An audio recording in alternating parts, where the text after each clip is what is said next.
자, 잠시 쉬었으니까 또 시작합시다. 35절로부터 예수께서 가라사대 아직 잠시 동안 빛이 너희 중에 있으니 빛이 있을 동안에 다녀 어두움에 붙잡히지 않게 하라. 어두움에 다니는 자는 그 가는 바를 알지 못하느니라. 너희에게 아직 빛이 있을 동안에 빛을 믿으라. 그리하면 빛의 아들이 되리라. 자, 여기서 바리새인들이 뭘 물어봤어요?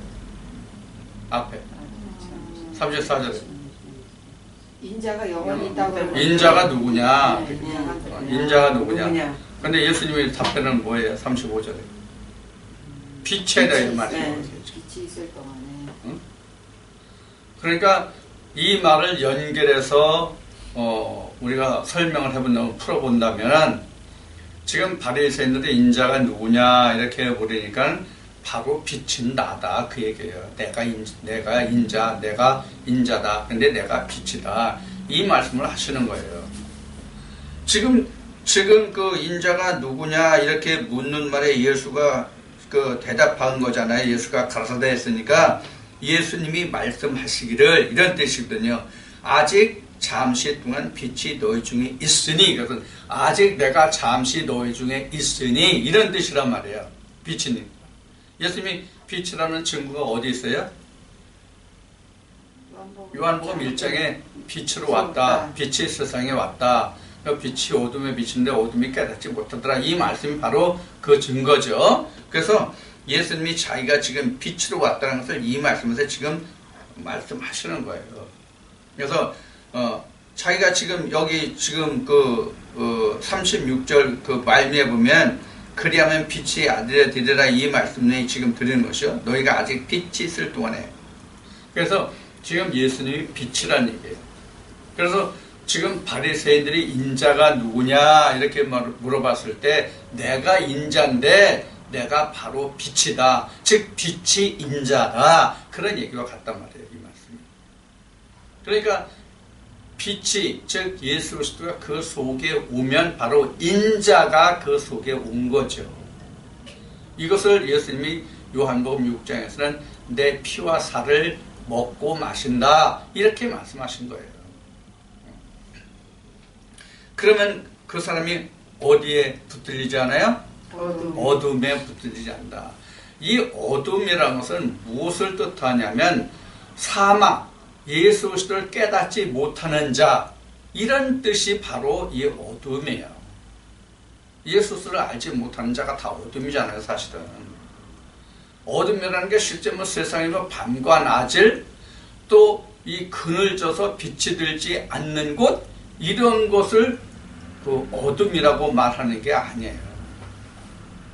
그러니까 이 어둠은 곧 뭐를 말하냐면 사람의 상태를 얘기하는, 사람의 그 마음의 상태를 얘기하는 거예요.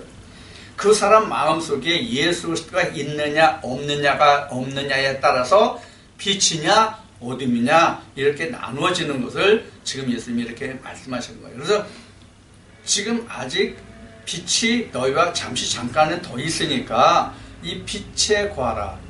나와 함께 과라. 그러면 너희가 어둠에 붙들리지 않는다. 이런 말씀을 하시는 거거든요. 근데 예수님이 없으면 이때 당시에 예수님이 얼마 동안 없어요? 예수님이 얼마 동안 없어요? 제자들에게? 10일. 응? 10일. 10일이에요? 3일? 10일은 그 다음이고 2박 3일이 예수가 일단은 없죠. 그렇죠? 보이는 예수 그리스도는 이 뒤에 말씀에 나와요. 보이는 예수 그리스도는 제자들의 203일 없어요. 보이지 않는 예수 그리스도 성령으로는 10일간 없어요. 그래서 2번 예수 그리스도가 제자들과 함께하지 않아요. 그래서 제자들이 그래서 흩어지는 거잖아요. 예수가 죽으신 다음에 흩어지고 40일 동안 그 부활체로 함께 하시는 제자들이 같이 모였잖아요. 그리고 승천하시고 다시 흩어졌다가 언제 또 모여요? 열흘이 지나서 오순절이 지나고 예수님의 제자들이 다시 모인단 말이에요. 바로 그 과정을 지금 여기서는 어둠이다. 예수 그리스도를 알지 못하고 예수 그리스도와 함께하지 못하는 그때가 어둠이다. 그래서 아직은 빛이 있으니 너희가 빛에 붙들리지 않게 하라. 이 말은 인자가 아직 너희와 함께 있으니 인자와 함께하면 어둠에 붙들리지 않는다. 이 말과 같단 말이에요. 자, 그 다음에 이어서 예수께서 이 말씀을 하시고 저희를 떠나가서 숨으시니라. 왜 숨으셨어요? 왜 숨으셨어요? 지금 헬라인이 사실은 잡으러 온 거예요. 그래서 피한 거예요. 헬라인이 지금 예수님이 십자가에 지금 달리실 그 사인이라고 지금 앞에 말씀을 드렸잖아요. 앞 시간에. 자, 그래서 예수님이 나의 때가 된 줄 알고 예수님이 잡히신 거예요. 아직까지는 주님의 때가 아니에요. 언제 그럼 주님의 때예요? 어느 때가 주님의 때예요? 지금 언제가? 며칠 남았어요 지금? 지금 6월절이 며칠 전에 있었던 일들이 엿새 전이잖아요 지금. 12장에 지금 엿새 전에 예수님이 그 베다니에 그 나사로 집에 죽은 자 가운데서 살리신 나사로 집에 가셔서 있었던 일들이잖아요. 자, 그래서 예수님이 숨으셨다. 그 다음에 이어지는 말씀이 37절.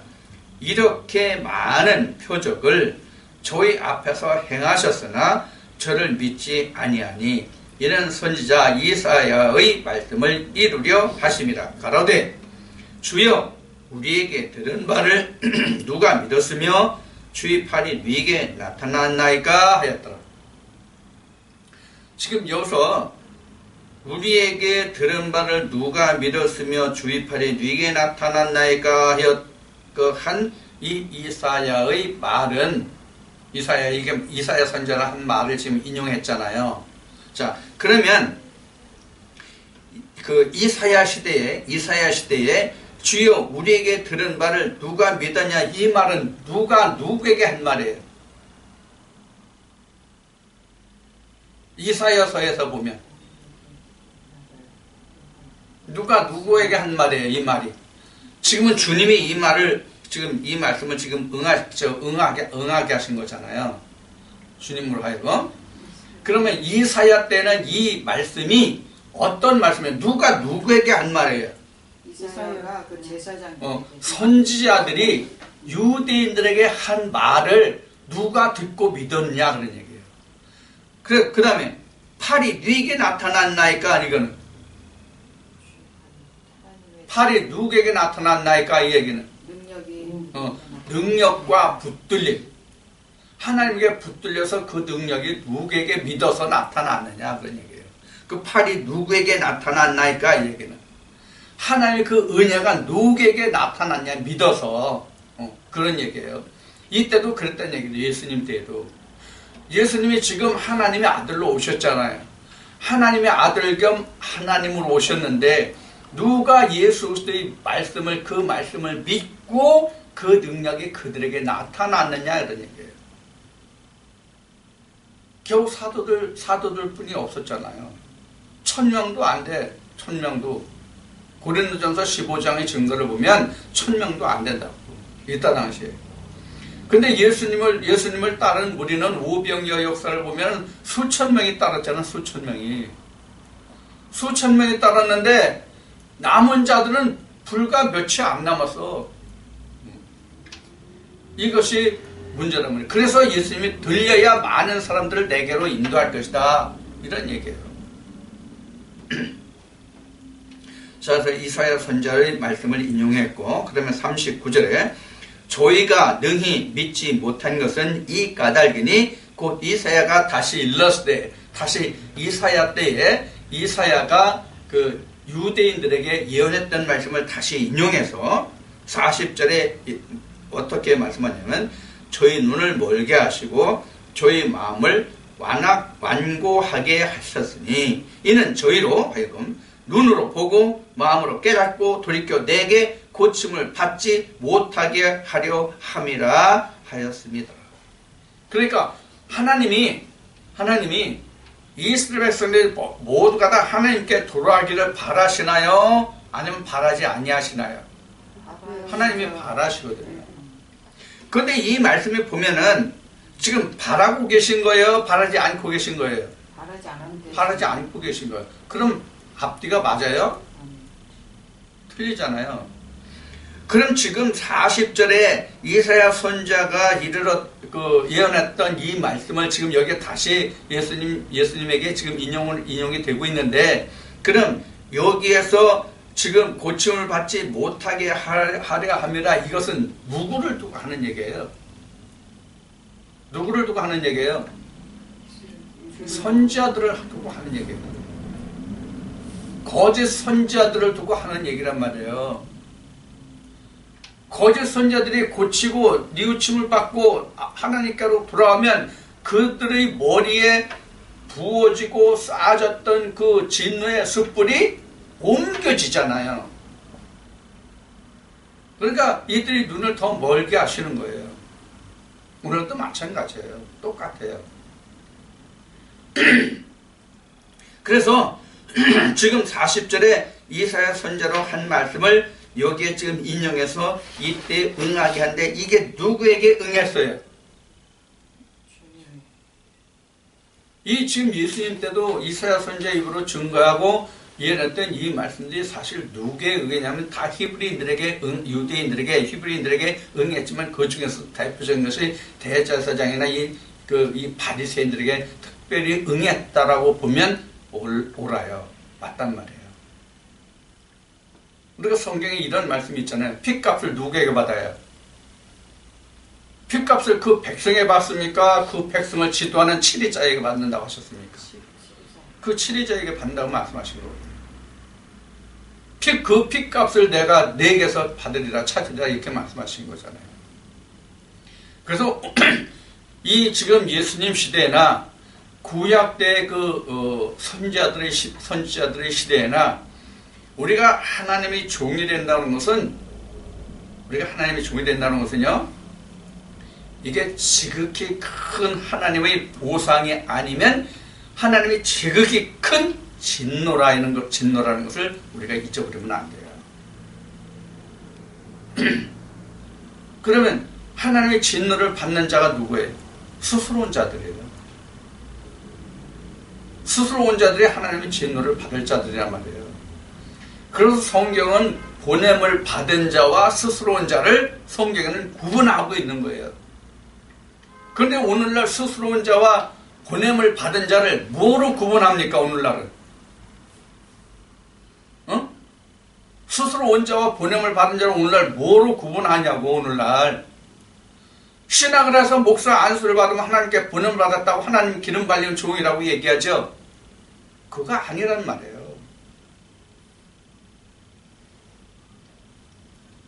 그거 아니고 말씀이 육신을 입은 자가 보냄을 받은 자예요. 말씀이 육신을 입음을 받은 자. 요한복음 3장에서는 거듭 나음을 받은 자, 요한복음 4장에서는 신령과 진정으로 예배 드릴 수 있는 자, 요한복음 6장으로 말하면 생명의 피와 살이 된 자, 이렇게 우리가 볼 수 있단 말이에요. 이 사람이 하나님께 보냄을 받은 자예요. 신학해서 안수받은 자가 하나님께 보냄을 받은 자가 아니에요. 자, 그래서 우리가 그 하나님의 말씀을 여러분들과 함께 나눌 때에 구약에서 그 신학과 그 다음에 그 하나님의 그 선지 생도들을 구분해 드린 적이 있죠. 어느 말씀에서 이 말씀을 여러분들에게 말씀을 드렸어요?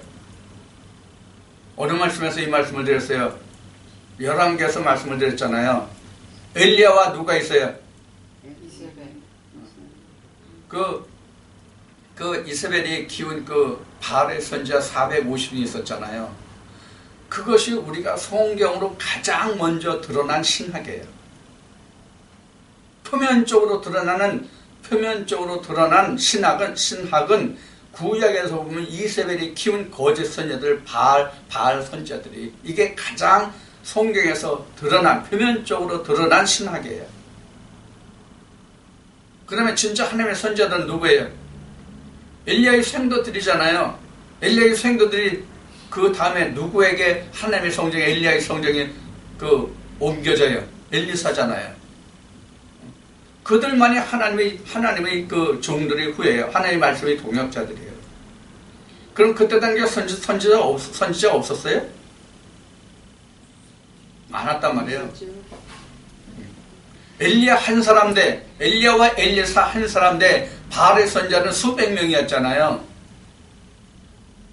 이스라엘 한 나라만 놓고 봐도 그랬단 말이에요. 이스라엘 한 나라만 놓고 봐도 북이스라엘이잖아. 그것도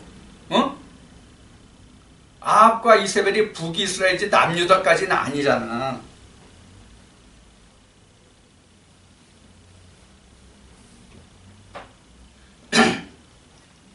자, 이렇게 거짓 선지자들 많아요. 그 다음에 신약에 와서는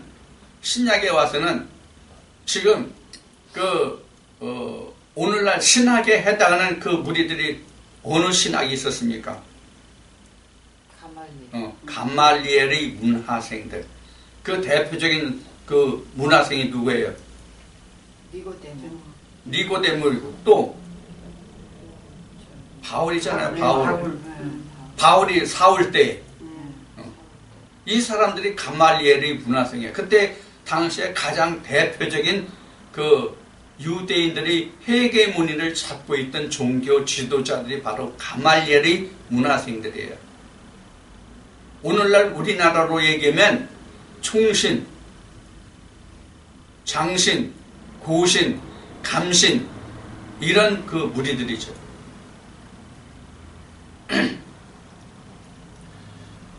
자, 지금 말씀드린 구약 때와 신약 때의 이 신학과 하나님의 그 생도들을 놓고 보면 누가 진짜고 누가 가짜야?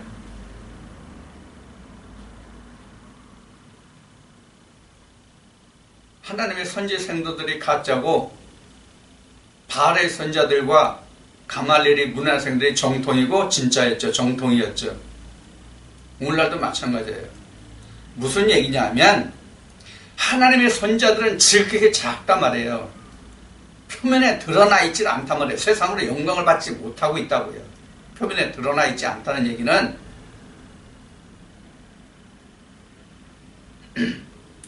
오늘도 아침에 새벽에 일어나서 말씀을 보다가 나중에 한 7시쯤 돼가지고 이제 그 레디오를 켜서 기독교 방송을 들으니까 뭐 장지읒디읒이라는 유명한 목사 있죠? 코미디언보다도 더한 코미디언.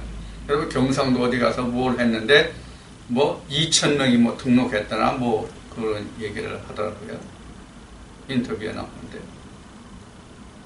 아니 2,000명 갔다가 등록시키는 뭐래. 배나 지옥자식 만들면 차라리 하나님만 못하잖아요.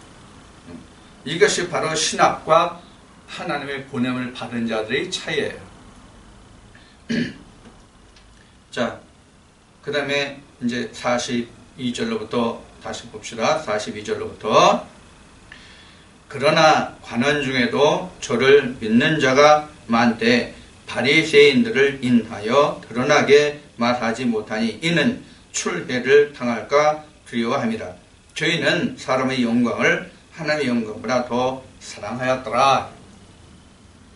자, 지금 그 바리새인들 중에도 지금 예수 그리스도를 믿는 자가 많이 있었어요.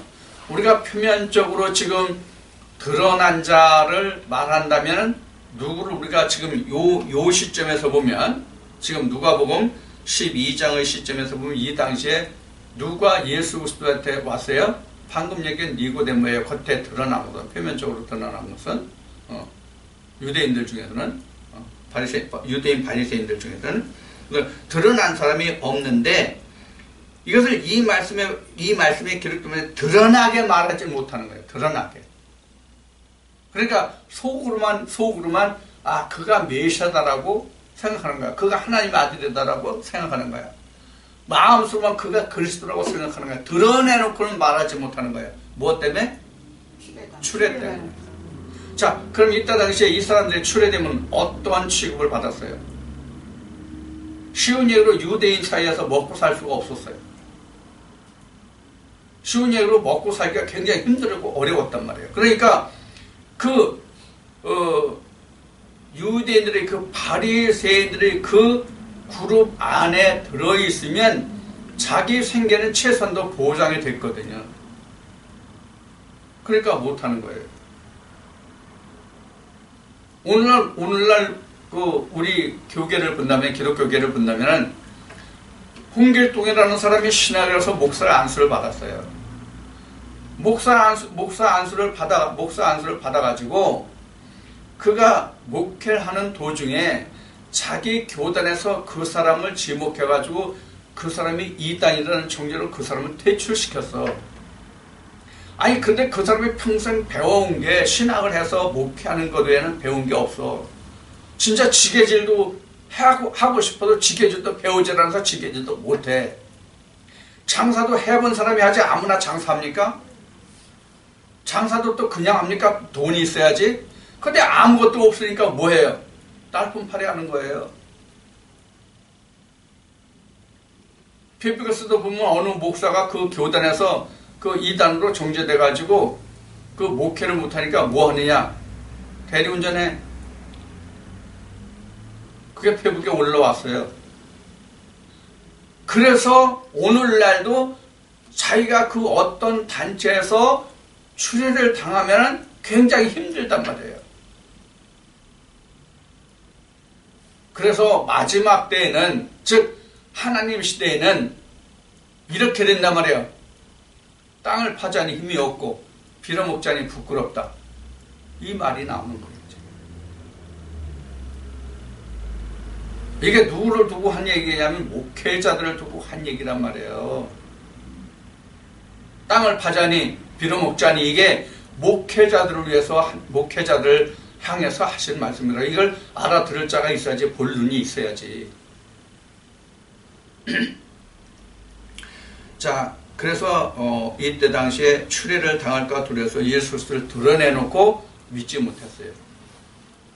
자, 지금 오늘날 이 말씀에 비춰서 한 가지 우리가 보면은, 지금 그 신천지라는 그 교단이 있잖아요. 신천지라는 교단이 있는데, 지금 신천지 말씀을 듣고 있는 어떤 목회자가 있다고 그럽시다. 그럼 자기가 드러내놓고 내가 신천지 그 말씀을 듣고 있다는 얘기를 할 수 있어요, 없어요? 못한단 말이에요. 지금 똑같아요. 오늘날에는 그때나 앞으로도 똑같고요. 이것을 우리가 잘 새겨봐야 됩니다. 그러니까 우리가 하나님의 성령이 교회에 들어가시는 말씀을 듣는다는 것이 얼마나 복된 것인지를 몰라요, 지금. 응? 이보다도 큰 복이 세상에는 없단 말이에요. 누가 이 복을 받아서 아냐고요. 이 말씀에 기록된 바와 같이 누가 듣고 믿었어요. 누가 듣고 믿어서 그 능력이 그 팔에 나타났냐고요. 자, 이 정도만 합시다. 44절. 예수께서 외쳐 가르치되 나를 믿는 자는 나를 믿는 것이 아니요 나를 보내신 이를 믿는 것이며. 이게 앞에서 그 말씀하시는 아버지를 오늘날까지, 하나님 아버지를 오늘날까지 본 자가 있다는 것이 아니다. 그렇지만 아버지께로부터 하나님께로 온 자는 아버지를 보았다. 이렇게 예수님이 말씀하셨죠. 요한복음 6장인가요? 거기서 그렇게 말씀하셨어요. 그러면 이 말씀도 바로 거기에 같은 맥락을 두고 지금 하시는 말씀이거든요. 그러니까 지금 여기 그 44절에서 예수님이 외쳐 가르사다 이러는 것은 큰 소리로 말씀하셨다는 뜻이잖아요. 외쳤으니까 큰 소리로 말씀하시기를 나를 믿는 자는 나를 믿는 것이 아니라 나를 보내신 것을 믿는다. 그래서 뒤에 이어지는 말씀이 있어요. 뒤에 이어지는 말씀 45절 봅시다. 나를 보는 자는 나를 보내시는 것을 보는 것이니라. 즉 이게 지금 방금 인용한 아버지께로부터 온 자는 아버지를 보았다. 근데 이제까지 본 자가 없어. 근데 아버지께로 온 자는 보았다.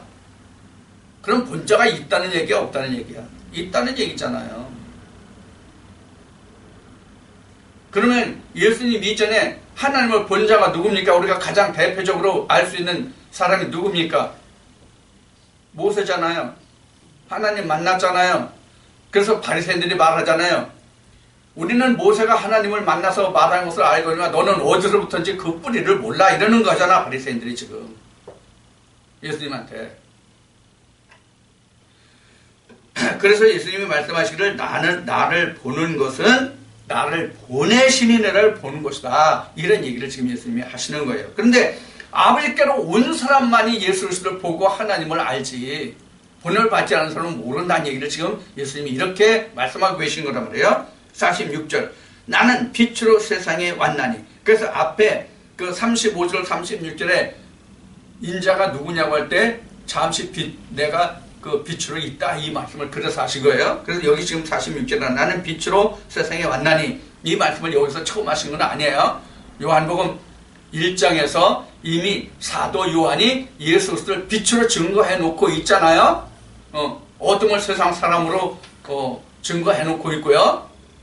자, 그래서 빛으로 왔나니 무릇 나를 믿는 자로 어둠에 거하지 않게 하려 함이로다. 이 어둠에 거하지 않는다는 얘기는 사망에 거하지 않게 한다는 뜻이에요. 실제 햇빛을 가려가지고 그 햇빛을 못 받는다는 그런 뜻이 아니에요. 그런 어둠이 아니에요. 사망에 있게 한다. 나를 알지 못하게 한다. 하나님을 알지 못하게 한다. 그런 뜻이 바로 어둠에 거하지 않게 함이로다 이런 뜻이에요. 그래서 예수 그리스도를 알면 하나님을 알면 나 보내신 하나님을 알고 예수를 아는 것이 되잖아요. 그럼 그 사람은 어둠에 거하지 않게 된다 그런 얘기예요. 그러니까 어둠에 거한다는 뜻은 뭐예요? 하나님도 모르고 예수 그리스도 모르는 거잖아요. 그게 곧 어둠이잖아요. 그게 곧 사망이잖아요. 멸망이잖아요. 어둠의 뜻이 바로 이제 그런 의미입니다. 자, 47절에 사람이 내 말을 듣고 지키지 아니할지라도 내가 저를 심판하지 아니하노라. 자, 그러면 예수님이 말씀하실 때 본래 모두가 다 아버지의 것인데 아버지께서 내게 주셨다. 그리고 아버지가 심판하는 것이 아니라 그 심판 권세를 내게 주셨다고 말씀하셨어요. 앞에는 분명히. 그런데 이것은 지금 예수님이 뭐라고 말씀하세요? 지금 내가 저를 심판하지 않는다라고 말씀하세요. 자, 그럼 이 뜻이 무엇을 두고 예수님이 내가 심판하지 않는다고 말씀하시는 것을 두고 보자고요. 어떤 뜻인지. 내가 온 것은 세상을 심판하려 함이 아니요 세상을 구원하려 함이로다. 내가 세상을 구원하려고 세상에 왔다. 나를 저버리고 내 말을 받지 아니하는 자를 심판하리가 있으니 곧 나의 한 그 말이 마지막 날에 저를 심판하리라. 그럼 결국 누가 심판하는 거예요? 예수님이 심판하시는 거예요. 지금 이 말은 무슨 뜻이냐면 지금 내가 살아있는 동안에 내가 너희들을 정죄하고 심판함이 아니라 그날이 되면 내가 너희에게 한 말이 너희를 심판하라 이런 말씀이거든요. 그럼 결국 누가 심판하는 거예요? 말씀이 심판자니까 그 말씀이 예수 그리스도니까 예수 그리스도가 심판한다. 이것은 하나님이 보내신 것이니까 하나님이 심판하신다. 그 말이란 말이에요. 다른 말이 아니에요. 똑같아요. 그러면 하나님이 심판하십니까? 예수 그리스도가 심판하십니까? 지금 말씀을 드린 대로 이 성경을 기록하면 예수님이 하신 말씀에 의해서 심판하니까 예수가 심판한 거예요. 하나님이 그 권세를 예수 그리스도에게 주신 거예요. 그래서 예수님 지금 이렇게 말씀하시니까 당장은 아니지만 후일에 내가 너에게 이 말을 들리고 남겼지 않냐? 내 말을 너에게 아버지께서 내게 주신 그 말씀을 내가 너에게 전하고 증거했지 않느냐? 지금은 내가 너를 심판하지 않아도 후일에 내가 너에게 한 그 말이 너희를 심판하라 이런 말씀을 하신 거거든요. 그러니까 결국은 예수님이 심판하신다는 뜻이에요. 자, 48절에 나를 저버리고 내 말을 받지 아니하는 자를 심판할 이가 있으니 곧 나의 한 그 말이 마지막 날에 저를 심판하리라. 언제? 마지막 날에. 마지막 날이 언제예요? 각 개인에게 있어서 마지막 날이 언제예요? 장막을 벗을 때예요. 장막을 벗을 때란 말이에요. 마지막 날은. 그래서 마지막 날이 이르기 전에 우리가 첫째 부활에 이르면 둘째 사망에 다스릴 권세가 없어요. 그럼 둘째 사망에 다스릴 권세가 없는데 어떤 때에 둘째 사망에 다스릴 권세가 없습니까? 빛으로만 내가 함께 행하고 있을 때만, 주님과 함께 행하고 있을 때는 둘째 사망이 나를 다스릴 권세가 없어요. 내게 빛이 떠나면 사망이 나를 다시 다스려요. 이게 육신을 입고 있는 동안은 항상 가능성이 있는 거예요. 그래서 우리가 현재 구원을 입었다 할지라도 그것은 온전한 구원이 아니라 그런 얘기를 여러분들에게 그래서 드리는 거예요. 아니 사도 바울이 뭐 그에게 온전한 구원이 이루어지지 않아서 내가 이 복음을 전하고 하나님의 사랑과 은혜에서 끊겨질까 두려워한다고 그랬습니까? 내가 매일 십자가에 죽는다고 두려워했습니까? 그런 게 아니란 말이에요. 육신이 남아있기 때문에. 이게 로마서 말씀을 보면 사도 바울의 그 고민이, 그 아픔이, 그 짐이 무엇인지를 잘 알 수 있어요. 이제 그 사도 바울의 아픔과 그 고통과 그것이 이제 요한복음 그 로마서 7장에 가장 이제 그 잘 적시되어 있는데 바로 그런 것을 우리가 염두에 둬야 돼요. 우리도요. 자, 그래서 49절에 보면 내가 내 자의로 말한 것이 아니요 나를 보내신 아버지께서 나의 말할 것과 이를 것을 친히 명하여 주셨으니. 그러니까 내가 자의적으로 말하는 것이 아니라 나를 보내시니까 이 말을 내게 주셨는데 나를 보내시니까 곧 하나님이라서 그 하나님의 말을 내게 이르신 말을 내가 한다 이렇게 말씀하시는 거예요. 그러니까 자의로 말하는 게 아니죠. 아버지께서 내게 주신 그 말을 할 뿐이다 그런 얘기예요. 그러니까 예수님으로 봐서는 어떤 얘기예요? 내가 내 말을 하는 것이 아니라 아버지의 말을 하는 것이다 그런 얘기예요. 그래서 나를 믿는 것은 나를 보내시는 이를 믿는 것이고 내 말을 믿는 것은 하나님의 말씀을 믿는 것이다 이렇게 말씀하시는 거예요. 지금도 마찬가지요. 지금 여러분들 제가 여러분들에게 이 말씀을 풀어드리잖아요. 그럼 이 태스로는 인간의 말을 지금 합니까? 아니면 세상의 어떤 그 책에서 누가 어떤 유명한 사람이 쓴 거를 아니면 믿음의 선진들이 예를 들면 칼빈이나 웨슬리나 뭐 이런 사람들이 쓴 책을 지금 읽어서 이 사람은 이렇게 했고 저 사람은 저렇게 했고 한 걸 여러분들에게 말씀드립니까? 아니잖아요. 이거를 지금 예수님이 말씀하시는 거예요. 나를 보내신 이 말. 지금 저도 지금 예수님이 하신 말씀과 같은 말씀만을 여러분들에게 증거해 드리려고 하는 거예요. 그래서 이 말씀 외에는 다른 복음이 없다는 거래요. 여러분들에게 말씀드린 것이 예수님이 하신 말씀보다 다른 복음이 어디 있습니까? 없잖아요. 사도 바울도 고백했듯이. 자, 이제 그런 의미를 지금 예수님이 말씀하시고요. 그런 뜻으로.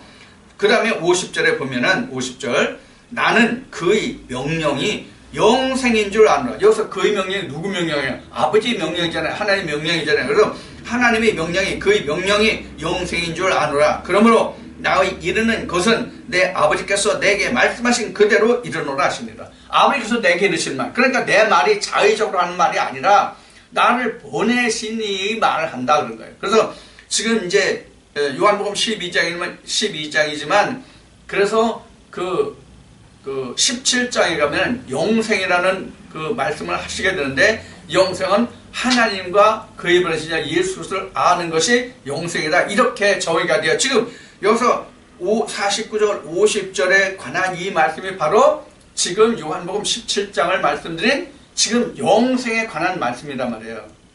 그러니까 지금 예수 그리스도가 하는 말씀을 받고 들으면 두 분의 말씀을 받고 듣는 거잖아요.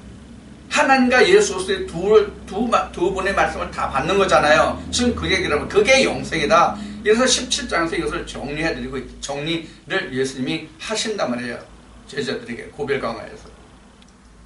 자, 이렇게 해서 이제 12장의 말씀이 마쳐집니다. 자, 이제 13장으로 들어가는데요. 13장은 6월절 전에요. 아직 6월절 아닌데 6월절에 예수님이 잡히시니까요. 6월절 전날에 잡히시잖아요. 그래서 지금 그 6월절 전에 예수께서 자기가 세상을 떠나 아버지께로 돌아가실 때가 이른 줄 아시고 세상에 있는 자기 사람들을 사랑하시되 끝까지 사랑하시리라. 자기를 세상에 있는 그 사람들인데 그 사람들을 사랑하시는데 누구를 사랑하셔요? 누구를 사랑하셨어요? 자기가 세상을 떠나 아버지께로 돌아가실 때가 이른 줄 아시고 세상에 있는 자기 사람들. 자기 사람들을 누구예요? 예수님이 자기 사람들이라니 자기 사람들이 누구를 지칭하는 거예요? 후일에 이 사람들이 뭐가 되냐면 사도들이 돼요.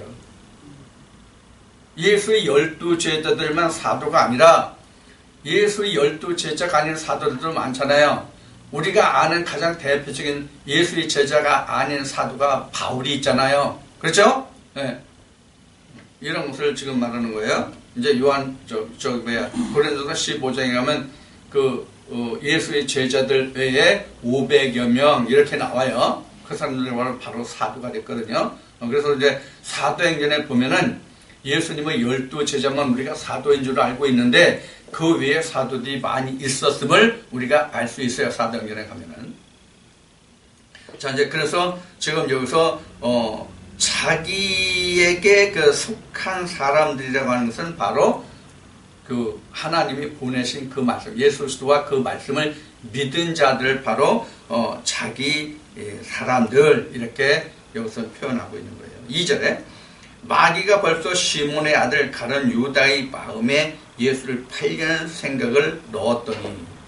자, 그럼 여기서 2절에서 13장 2절에서 지금 가룟 유다에게 지금 뭐가 들어갔어요?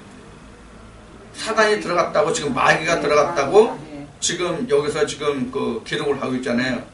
그러면 마귀가 벌써 시몬의 아들 가룟 유다의 마음에 예수를 팔려는 생각을 두었다고 했어요.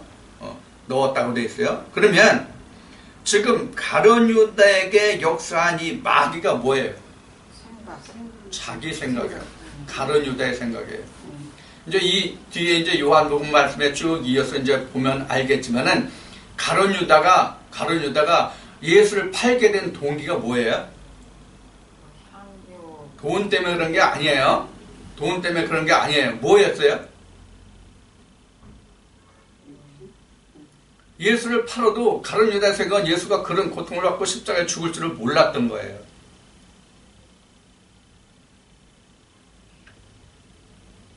이게 이제 뒤에 말씀에 나와요. 어떻게 나냐면 난 너희들이 이렇게 행할 줄을 몰랐다. 이렇게 이제 가룟 유다가 고백하는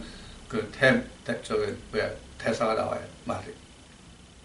그래서 거기에서 다시 돌이켜서 예수의 당하는 일을 보고 그래서 가룟 유다가 거기서 양심의 가책을 느끼고 자기가 팔았던 그걸 갖다가 성전에 갖다 반납하고 그랬을 때 야, 내 죄는 내가 당하라고 그 말을 받지 않아서 돈으로 뭘 했어요? 그 돈으로 뭘 했어요? 피밭을 사가지고 그런 말씀이 그래서 기록이 되죠. 자, 이것이 지금 2절에서 지금 가룟 유다에게 마귀가 들어갔다는 그 의미예요. 그러니까 자기 생각이 마귀예요. 자, 자기 생각이 마귀라는 것이 이제 요한계시록은 옛뱀 마귀 사단 이렇게 하는데 그게 언제부터 있어요? 창세전부터 있잖아요. 창세전부터. 에? 창세전부터 옛뱀 마귀 사단이 있단 말이에요. 창세전부터. 이 창세전이라는 것도 창세전이라고 하니까 또 이 말씀을 들을 줄 모르는 사람은 그 창세 기록한 창세전이라고 생각할 사람들도 많이 있겠지만 여러분들 이해하시죠? 창세전? 네, 창세전부터 마귀 사단이 있어요. 즉 내가 먼저 있었단 말이에요. 내가. 그렇죠? 내 뒤에 예수 그리스도가 오시잖아요. 내가 있어야 예수 그리스도가 오시잖아요. 내가 없으면 예수 그리스도 오실 수 있어 없어? 없단 말이에요.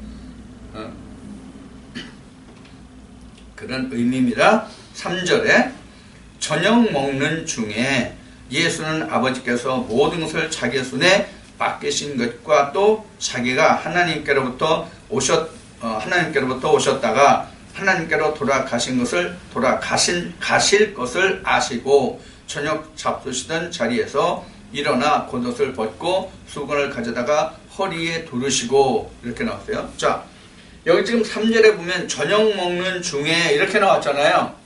근데 사실 이게 헬라어 원본에 보면 이 저녁 먹는 시간에가 없어요. 저녁이라는 시간이 없대요. 저녁 먹는다는 단어가 나오질 않는다고 헬라어본에는. 헬라어 성경에는 저녁 먹는 이 시간이 안 나온다고 지금 3절에 나오는 저녁 먹는 중에. 이 저녁 먹는 중에를 번역한 그 헬라어가 에이도인데 에이도는 알다, 깨닫다 그런 얘기예요. 근데 여기서는 지금 이렇게 나왔어요. 근데 이 저녁 먹는다는 것을 요한복음 지금 21장에서 20장, 21장 이제 요한복음 끝인데, 여기서 예수님이 부활하시고 제자들을 그래서 다시 만나서 거기 말씀하실 때 이 저녁이 지금 이게 지금 13장에 지금 예수님께서 제자들과 만찬하는 과정을 기록한 그걸 증거한 말씀이거든요. 13장이. 그런데 지금 여기서 저녁 먹는다는 이 저녁 시간이 언제냐면 뒤에 이제 말씀에 나오자면은 여기서 지금 저녁이잖아요. 우리는 특히 그 만찬을 베풀어 예수님의 제자들과 만찬했다. 이게 우리가 만찬이라는 뜻이 뭐예요? 만찬이라는 뜻이 뭐예요? 만찬이라는 뜻이 늦은 저녁 식사가 만찬이에요. 근데 예수님이 제자들과 함께 저녁을 먹은 이 시간은 낮에 해놨어요. 낮에. 그래서 그 영어에서 원래 만찬은 뭐예요? 디너잖아요. 그런데 예수님이 제자들과 함께 만찬하는 시간은 뭐라고 되어 있냐면 이렇게 사파로 나왔어요. 그러니까 해가 있을 때 먹는 이른 저녁이에요.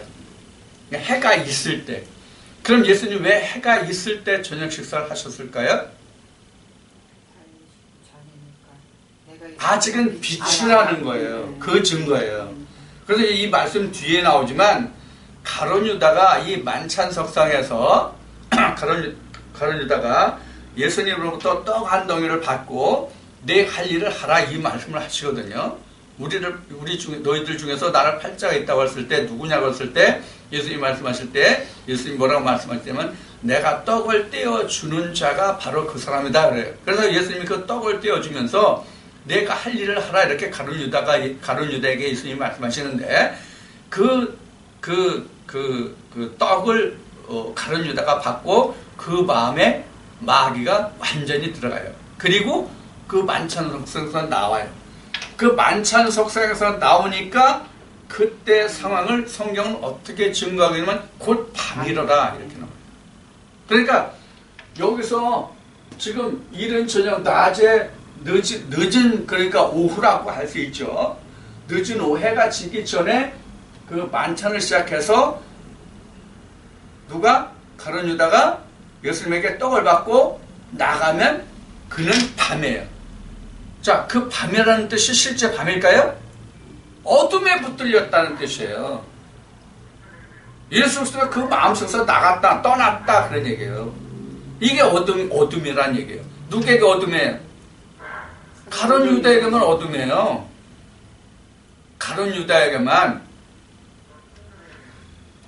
자, 이제 뒤에서 말씀을 다시 보기로 하고요.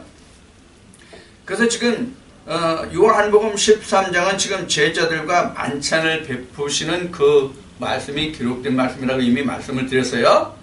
그 다음에 이제 14장부터는 이에 따라서 자기가 십계가 닿으실 것을 미리 예견하시고 제자들에게 고별 강화를 하시는 말씀이 요한복음 14장부터예요. 물론 이제 13장도 사람들에 따라서는 고별 강화라고 말하는 분들도 있어요. 근데 저는 요한복음 14장부터 고별 강화로 봅니다. 요한복음 13장은 예수님이 제자들과 함께 만찬을 베푸신 그 말씀으로 봅니다. 그 다음에 물론 이제 그 13장에서 예수님이 그 고별에 관한 말씀을 하세요. 물론 하시는데 정확하게 구분하면 요한복음 14장부터 고별 강화다 이렇게 보는 것이죠. 그 다음에 이제 4절을 봅시다. 저녁 잡수시던 자리에서 일어나 겉옷을 벗고 수건을 가져다가 허리에 두르시고 이에 대야에 물을 담아 제자들의 발을 씻기시고 그 두르신 수건으로 씻기기를 시작하여 시몬 베드로에게 이르시니 바로되 주여 주께서 내 발을 씻기시나이까? 예수께서 대답하여 가라사대 나의 하는 것을 내가 이제는 알지 못하나 이 후에는 알리라. 베드로가 가로되 내 발을 절대로 씻기지 못하시리이다. 예수께서 대답하시되 내가 너를 씻기지 아니하면 네가 나와 상관이 없느니라. 베드로가 가로되 주여 내 발뿐만 아니라 손과 머리도 씻겨 주옵소서. 예수께서 가라사대 이미 목욕한 자는 발밖에 씻을 필요가 없느니라. 온 몸이 깨끗하니라. 너희가 깨끗하나 다는 아니니라 하시니 이는 자기를 팔 자가 누구인지 아심이라. 그러므로 다는 깨끗이 아니하다 하십니다. 지금 예수님이 발을 씻어주잖아요. 그런데 제자들이 이 뜻을 몰라요. 그래서 그나마 예수님이 발을 씻기시는 이유를 우리가 들을 수 있는 부분은 베드로가 절대로 내 발을 주님이 못 씻기십니다. 이 말에서 예수님이 말씀을 하셨기 때문에 이 뜻이 무엇인지를 우리는 풀어볼 수가 있어요. 자, 그럼 베드로가 주님이 내 발을 절대로 씻을 수 없다는 뜻은 뭐였을까요?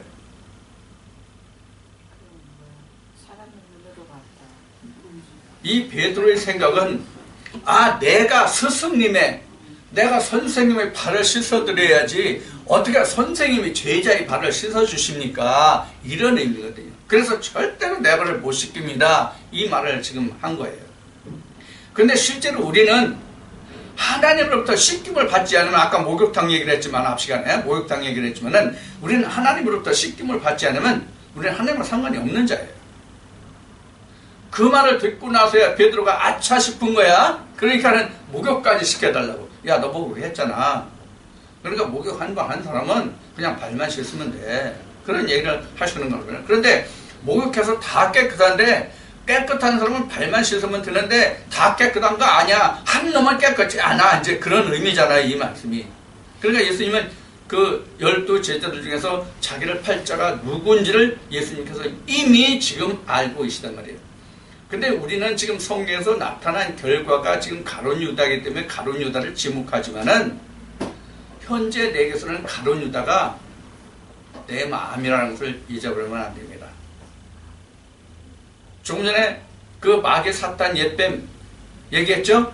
이 마귀 사탄 옛뱀은 언제부터 있다고 그랬어요? 창세전부터. 그렇죠? 예수 그리스도가 내게 오기 전부터 내 마음은 이미 있어요. 이게 마귀 사탄이잖아요. 내 마음에서 송사해서 하나님의 말씀을 받고 안 받고 그 다음에 걸러내고 그러잖아요. 걸러내기도 하고 배척하기도 하고 받아들이기도 하고 그러잖아요. 그죠? 이게 바로 옛뱀이요 마귀요 사단인 거예요. 자기가 편한 거, 좋은 거, 그건 받아들이고 그렇지 않은 건 고역하고 받지 않는단 말이에요.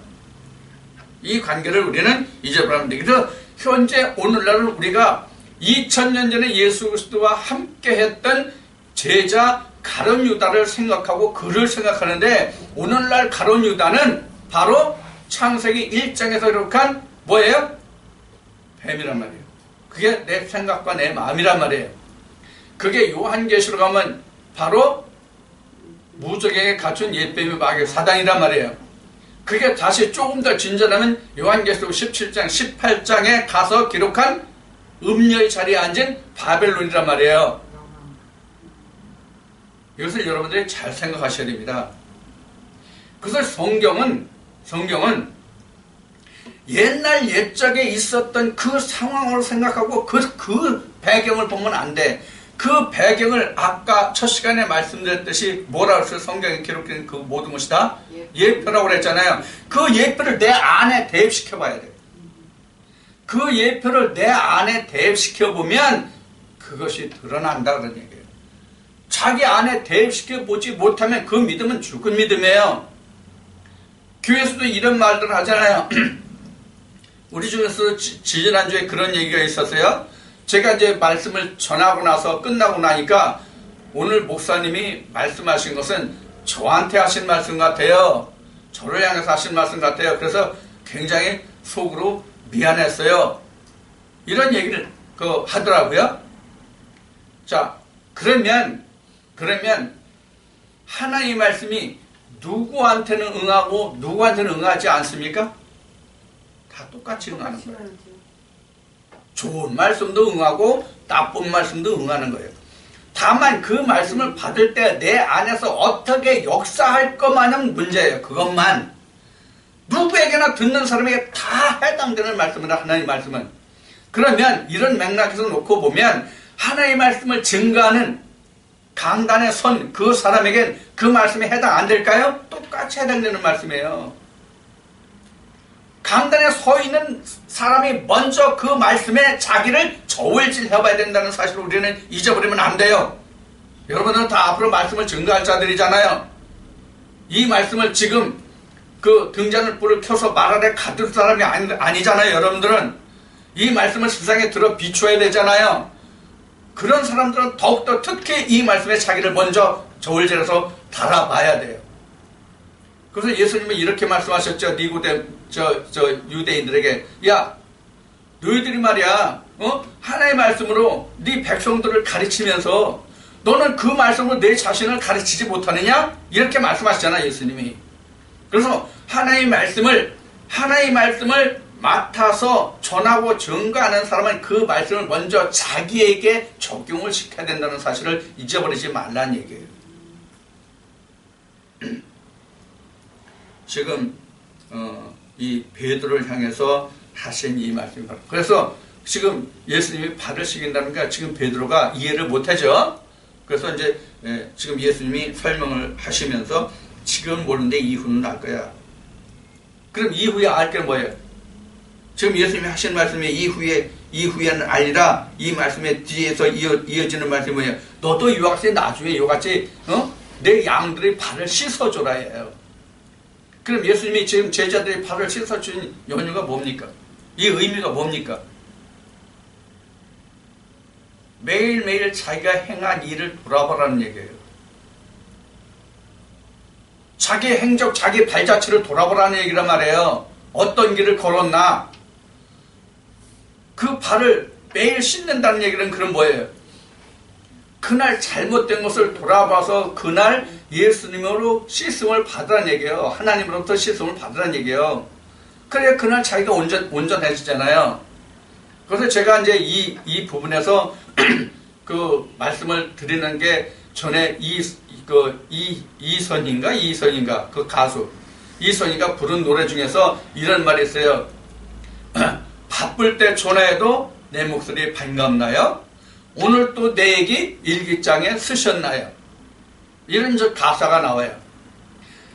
내가 매일 예수 그리스도로 하나님을 해서 발을 씻어야 오늘도 나의 행적이 하나님의 생명책에 항상 기록이 된다면 나의 행적이. 그래 하나님이 내가 언제 부르짖을지라도 예수님이 이제 하시는 말씀이 이 뒤에 나오지만은 너는 내 이름으로 부르짖어라 구하라. 그러면 내가 내 이름으로 모든 것을 시행하고 갚아주리라. 이 말씀이 응할 수 있는 거예요. 나의 할 일은 안 하고 하나님께 요구하는 것만 있다면 자기 정욕으로 구합니다. 그런 거거든요.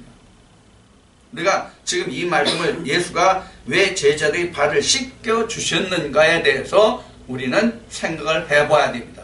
근데 우리는 예수 그리스도가 발을 씻어주는 것을 겸손으로만 알아요. 우리가 겸손으로만 알아요. 물론 겸손도 돼요. 겸손도 되지만 항상 목자는 자기의 양들의 죄를 씻어야 된다면 자기가 그것을 감당해야 된단 말이에요. 그래서 목자는 군림하는 자가 아니에요. 목자는 군림하는 자가 아니라 자기 양떼들을 섬기고 그 발을 닦아주는 역할을 해야 참된 목자라는 거예요. 그것을 제자들에게 가르치고 계시는 거예요. 그래서 지금은 모르지만 내가 후에는 알리라. 그럼 후에 제자들이 이것을 안 때가 언제예요? 오순절이란 말이에요. 오순절을 통해서 비로소 이들이 발을 씻는 게 무엇인지를 깨달았단 말이에요. 자, 이것이 지금 예수님이 제자들의 발을 씻으시는 이유입니다. 자, 그런데 이제 제자들이 이제 이것을 말할 때 이제 씻는 것으로 이 목욕을 저기인데 이 목욕이 씻는다는 것을 지금 제가 헬라어를 좀 원문을 좀 찾아보니까 지금 여기서 씻는다는 말, 여기서 지금 발을 씻는다는, 여기서 씻는다는 말이 지금 헬라어는 루오로 나왔습니다. 루오. 이것은 그냥 일반적으로 이제 씻기다 이런 얘기예요. 그래서 씻기다는 그 말이 이제 헬라어로 세 단어가 실려져 있더라고요. 찾아보면 이런 거예요.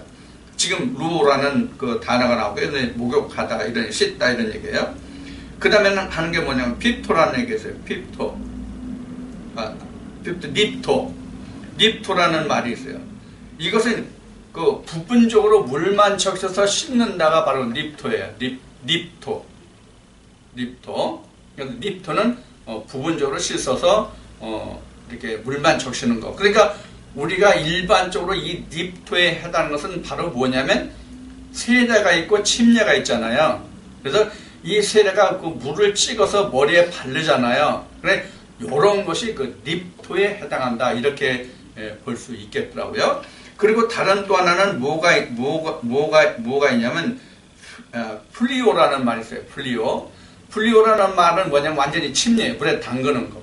그리고 완전히 빠는 거. 그 빠는 건 완전히 물에 담가야 빠르지잖아요. 그래서 이것을 침례에 속하는 것으로 우리가 볼 수 있는 말이 바로 플리오입니다. 플리오. 근데 지금 이 플리오라는 단어를 보면은 세례 침례라는 두 가지 그 설명으로 같이 되어 있거든요. 근데 부분적으로 물만 적시다라는 이 앞에 그 립토라는 이 그 단어의 의미를 보면 바로 이 립토가 바로 물을 찍어서 바르는 세례에 해당하는 거. 뒤에 그 나오는 지금 그 플리노라는 말은 뭐에 해당되냐면 바로 침례에 해당되는 말이다. 이렇게 볼 수 있습니다. 세 단어가 있습니다. 루오, 립토, 필리오. 이렇게 세 가지가 있다. 이렇게 우리가 좀 알아주셨으면 좋겠어요. 이것은 꼭 그렇게 뭐 알아두실 필요는 없습니다. 우리가 헬라를 몰라서 우리가 성경을 알지 못하고 구원에 이르지 못하는 그런 우는 성경에 단 한 곳도 없습니다. 다 충분히 알 수 있습니다. 다만 그 말씀을 확실하게 증거할 수 있는 근거는 되지만 헬라어나 히브리어를 몰라가지고 우리가 구원에 이르지 못하는 그런 것은 전혀 없다는 것을 여러분들이 항상 염두에 이것도 알아두시길 바랍니다. 자, 여기까지 해서 지금 요한복음 13장 몇 절까지를 마쳤냐면 11절까지를 마쳤습니다. 11절까지 잠시 쉬었다가 12절부터 다시 시작합니다.